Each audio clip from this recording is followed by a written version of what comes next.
मेरे YouTube channel पर आप लोगों का स्वागत है। मैं आज कॉन्स्टिपेशन के बारे में जो पिछले बार बताया है, पिछले पार्ट 2 में, उसके आगे के भाग का मैं डिस्क्रिप्शन करना चाहता हूं और आप इसे ध्यान से सुनेंगे तब आपको काफ़ी लाभ होगा और कॉन्स्टिपेशन की बीमारी से निजात पा सकेंगे।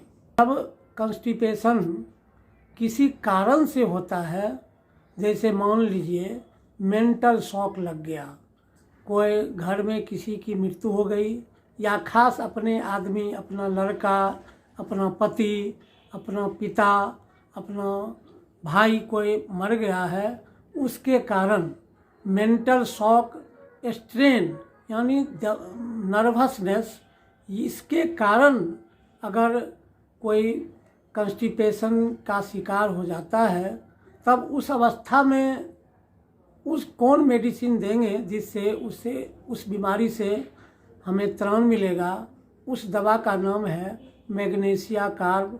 मैग्नीशिया कार्ब की 200 पोटेंसी, उसके बाद फिर 1 mg, फिर 10 mg, इस तरह देने से उस बीमारी से निजात पाएंगे और हमारी यह बीमारी जाती रहेगी। यह नर्वसनेस, स्ट्रेन के कारण अगर होता है तब।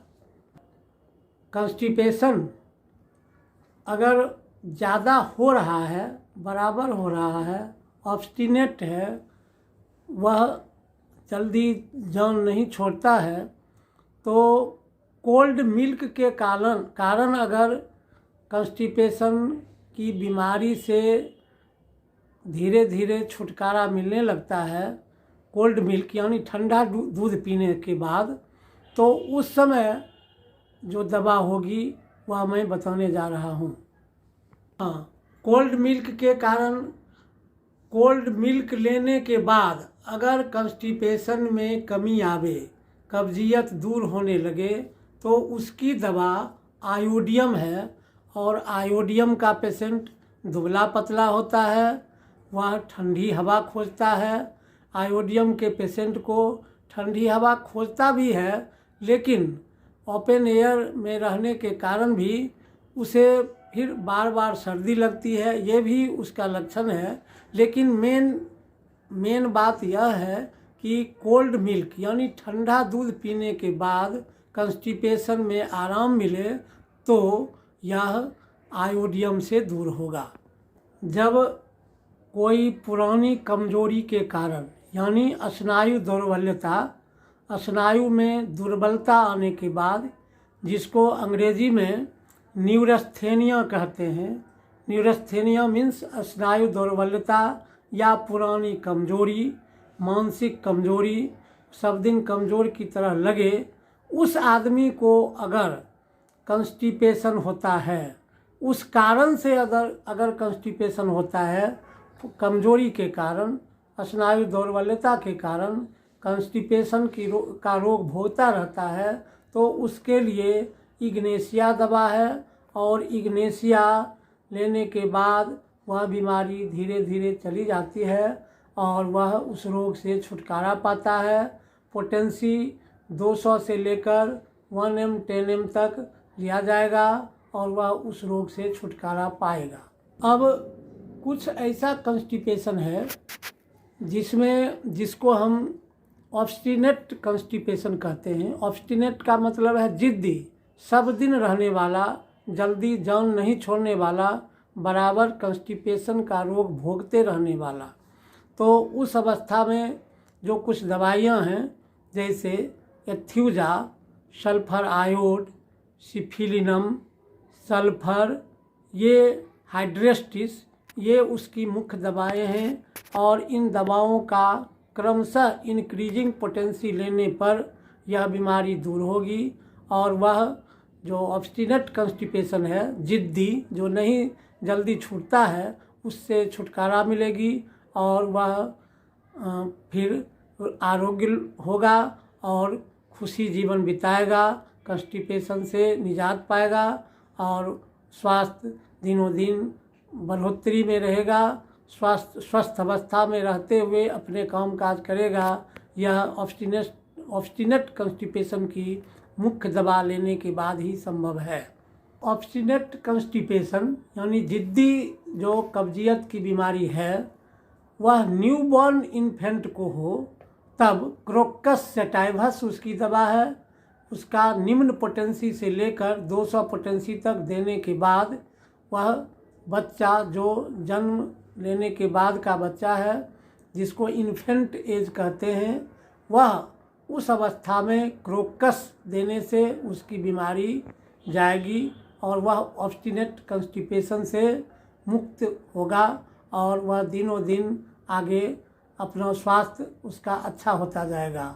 फिर नर्सिंग चाइल्ड जो है, जो दूध पीने वाला बच्चा है, उसमें जो दवा होगी वह जो मुख्य दवा है वह मैंने पहले पार्ट 2 में भी बताया था और मैं अभी जो कंस्टिपेशन ऑब्स्टिनेट है यानी जान नहीं छोड़ने वाला है, बरकरार रहता है, उसके बारे में बता रहा हूँ। वेरेट्रम एल्बम की 200 1 m 10 m पोटेंसी लेने के बाद यानी बच्चे को देने के बाद वह बच्चा कंस्टिपेशन से मुक्त होगा और वह उसकी बीमारी जाती रहेगी। अब वैसे कंस्टिपेशन के बारे में मैं बता रहा हूँ जिसमें विरेचक दवा ली जाती है। वह किसी उपाय से नहीं छूटता है, जल्दी वह दूर नहीं होता है। विरेचक का मतलब वह परगेटिव्स, दस्त लाने वाली दवा, लेकिन उसमें भी वह काम नहीं करता है, तब उसकी दवा लैक डिफ्लोरेटम यानी विरेचक का काम भी नहीं करेगा वह और परगेटिव का भी काम नहीं करेगा। एनीमा भी लिया जाता है, एनीमा लेने के बाद फिर वही दशा हो तो उसकी दवा है लैक डिफ्लोरेटम और लैक डिफ्लोरेटम लेने के बाद उसको उस बीमारी से, उस तरह के कंस्टिपेशन से निजात मिलेगा और उसके बाद स्वास्थ्य लाभ होगा। परगेटिव्स लेने के बाद यानी विरेचक दवा लेने के बाद अगर इस तरह का पैखाना होता है तब लैक डिफ्लोरेटम लेते हैं तो कुछ लाभ होता है, लेकिन उससे भी लाभ नहीं हो तब कौन दवा लेंगे? तो टेरेंटुला हिस्पेनिया का कंस्टिपेशन इतना है कि वह होता ही नहीं है, बहुत कड़ा होता है, बहुत कूथना पड़ता है, तब भी पैखाना बाहर नहीं होता है। उस अवस्था में ये टेरेंटुला हिस्पेनिया रामबाण दवा है और उससे, उस बीमारी से निजात पाने का पूरा भरोसा है। अब ऐसे कंस्टिपेशन के बारे में मैं बताना चाहता हूँ जिसमें पेशेंट यह कहता हो या कोई आदमी यह कहता हो कि मैं पैखाना तो लगता है, पैखाना तो जाता हूँ, लेकिन जाते ही फिर पैखाना सटक जाता है यानी पीछे, रिसीड्स अगेन बैक, पैखाना लगा हुआ पैखाना फिर पीछे लौट जाता है यानी होता ही नहीं है। तो मैगम्यूल, साइलिसिया, थूजा, सेनिकुला ये दवा उसकी है जिसके लेने के बाद वह उस रोग से मुक्ति मिलेगी और वह साइलिसिया, थूजा मुख्य रूप से है और सेनिकुला भी है, तो मैगम्यूल भी है जिसमें कड़ा पैखाना होता है।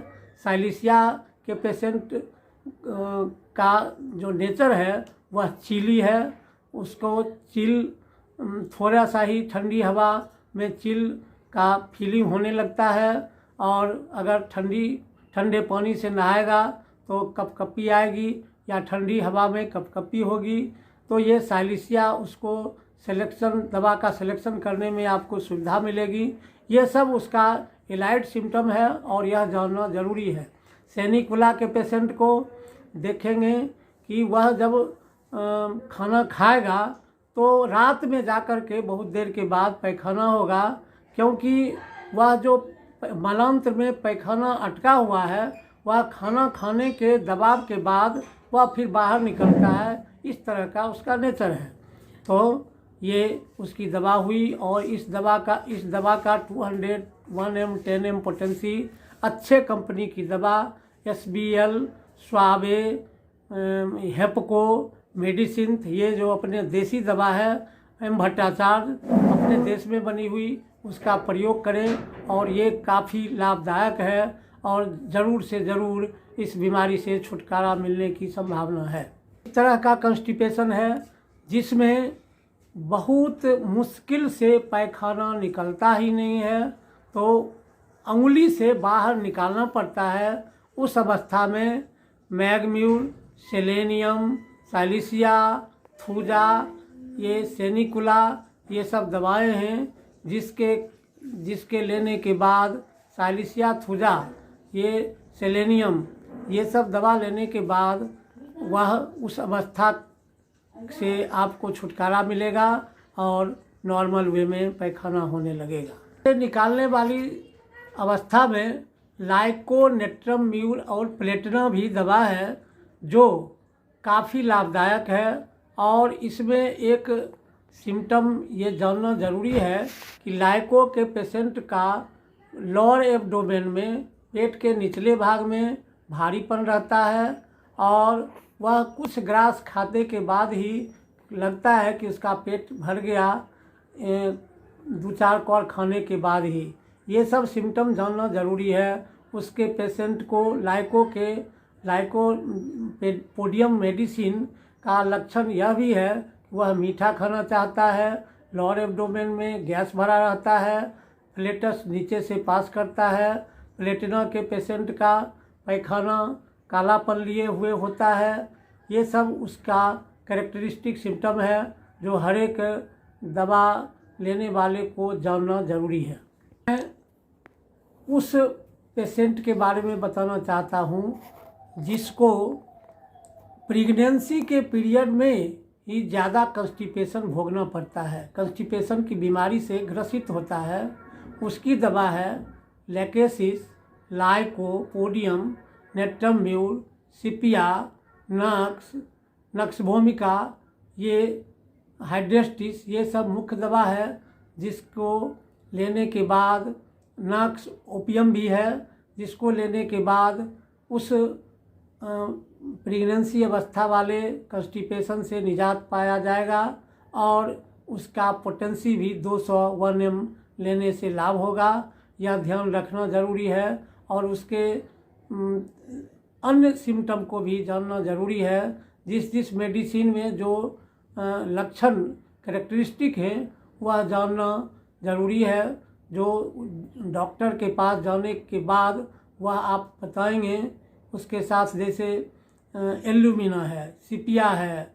सिपिया में प्रेगनेंसी अवस्था में जब कॉन्स्टिपेशन रहता है तब उसका जो पैखाना का वेग है वह जाने के बाद अर्जिंग होता ही नहीं है। उसके बाद पेशेंट को चील और हीट दोनों से रोग का ये लक्षण बढ़ता है, यह भी जानना ज़रूरी है। लिकोरिया का भी शिकायत है, यह भी जानना ज़रूरी है। इसलिए हर एक मेडिसिन का कुछ न कुछ जो कैरेक्टरिस्टिक सिम्टम है वह मिलाना ज़रूरी है, जिससे मिलाने के बाद दवा फ़ायदा अवश्य करेगा और उस बीमारी से निजात मिलेगी। मैं आपको आज जो भी कॉन्स्टिपेशन के बारे में बताया हूँ यह फिर आगे के पार्ट में और भी बताने का है, लेकिन अगर जो मैं आज बताया हूँ जो मित्र नहीं देखे होंगे वह पहली बार देखे होंगे तो ज़रूर से ज़रूर सब्सक्राइब कीजिएगा और जो बराबर देखते हैं और या देख रहे हैं उसे ज़रूर लाइक करें, शेयर करें। और उसके बाद आपको मैं धन्यवाद देना चाहता हूँ। Thanks for watching my video.